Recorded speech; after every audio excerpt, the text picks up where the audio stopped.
तो आज हम 9 जुलाई की तारीख पर थोड़ा गहराई से बात कर रहे हैं। हाँ, बिल्कुल। हमारे पास इस दिन से जुड़ी कई दिलचस्प जानकारियां हैं, कुछ दस्तावेज हैं। इसमें देखिए आज़ादी की कहानियां भी हैं, खेल जगत के बड़े पल भी हैं और विज्ञान समाज से जुड़े अहम मोड़ भी। हाँ, ये काफी दिलचस्प है कि कैसे मतलब एक ही तारीख इतिहास के इतने अलग अलग धागों को समेट लेती है। वही तो। देखते हैं ये सब मिलकर क्या तस्वीर बनाते हैं। बिल्कुल, आज़ादी के संघर्ष से लेकर आप कह सकते हैं वैज्ञानिक चेतावनियों तक 9 जुलाई वाकई कई अहम घटनाओं का गवाह रही है। चलिए देखते हैं। अच्छा, तो शुरुआत करते हैं दो देशों के जन्म से, मतलब स्वतंत्रता से। हाँ। 1816 में आज ही के दिन अर्जेंटीना ने स्पेन से अपनी स्वतंत्रता का ऐलान किया था।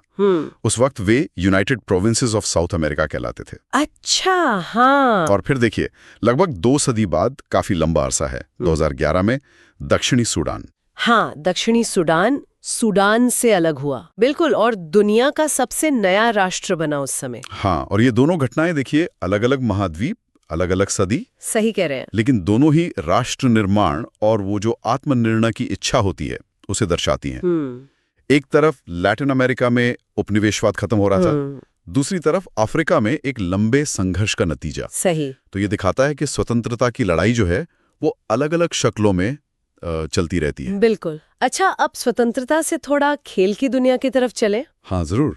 तो 1877 में 9 जुलाई को ही पहले विंबलडन टेनिस चैंपियनशिप की शुरुआत हुई थी। अरे वाह, विंबलडन। हाँ, आज ये दुनिया का सबसे पुराना और शायद सबसे प्रतिष्ठित टेनिस टूर्नामेंट माना जाता है। और विंबलडन सिर्फ एक टूर्नामेंट नहीं रहा, अब तो ये एक परंपरा बन गया है ना? हाँ, बिल्कुल। शुरुआत तो शौकिया खिलाड़ियों से हुई थी, लेकिन आज देखिए ये पेशेवर टेनिस का मतलब शिखर है। सही। ये दिखाता है कि कैसे खेल के आयोजन भी समय के साथ विकसित होते हैं और सांस्कृतिक पहचान का हिस्सा बन जाते हैं। सही कहा। अच्छा, इतिहास में थोड़ा और पीछे चलते हैं। द्वितीय विश्व युद्ध के दौरान 1944 में अमेरिका ने साइपन द्वीप पर कब्जा जमाया था। अच्छा।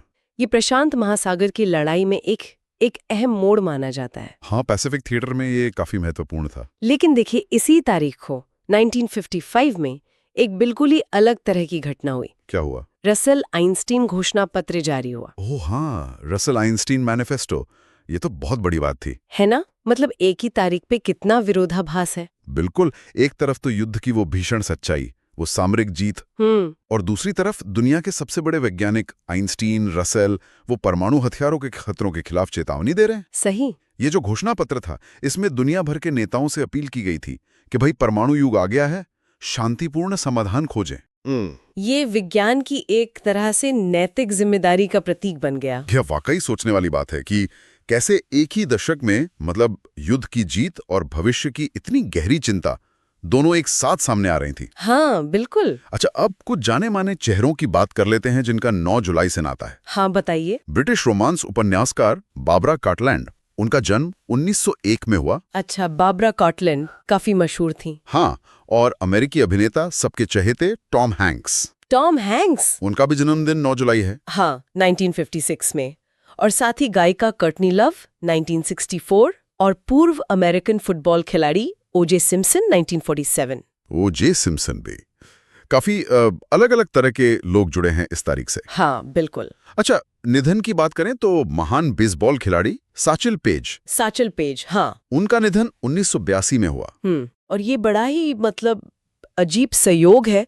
हमारे सूत्रों के मुताबिक बारबरा कार्टलैंड का निधन भी 9 जुलाई को ही हुआ। क्या मतलब जन्मदिन? और हाँ, 2000 में अपने 98th जन्मदिन पर। अरे बाप रे, ये तो वाकई अनोखा संयोग है ना? हाँ, तो ये तारीख हमें मनोरंजन, खेल, साहित्य जगत की अलग अलग हस्तियों से भी जोड़ती है। सैचल पेज का योगदान तो बहुत ही महत्वपूर्ण था, खासकर निग्रो लीग्स में, और फिर मेजर लीग बेसबॉल में नस्ली बाधाओं को तोड़ने में उनका बड़ा रोल था। हाँ, बिल्कुल। और बारबरा कार्टलैंड का अपने जन्मदिन पर ही दुनिया छोड़ना, ये ऐसे दुर्लभ संयोग होते हैं जो किसी तारीख को हमेशा के लिए यादगार बना देते हैं। सही कहा।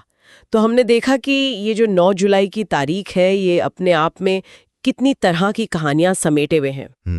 नई शुरुआतें हैं जैसे देशों की आजादी, स्थापित परंपराएं हैं जैसे विंबलडन, युद्ध की हकीकतें हैं, साइपन का जिक्र आया, शांति की अपीलें हैं, रसल आइंस्टाइन घोषणा पत्र, बिल्कुल, और फिर मशहूर हस्तियों के जीवन के अहम दिन भी इसी तारीख से जुड़े हैं। हाँ, और ये हमें सोचने पर मजबूर करता है ना कि जब हम किसी एक तारीख से जुड़ी इतनी अलग अलग विविध घटनाओं को एक साथ देखते हैं तो क्या ये हमें इतिहास के बड़े प्रवाह को, उसके उतार चढ़ाव को और मानवीय अनुभव की जो जटिलता है उसे बेहतर ढंग से समझने में मदद करता है? हाँ, शायद। और न जाने कितनी ऐसी साधारण सी दिखने वाली तारीखें होंगी जिनके भीतर ऐसी ही असाधारण मतलब अनकही कहानियां छिपी होंगी।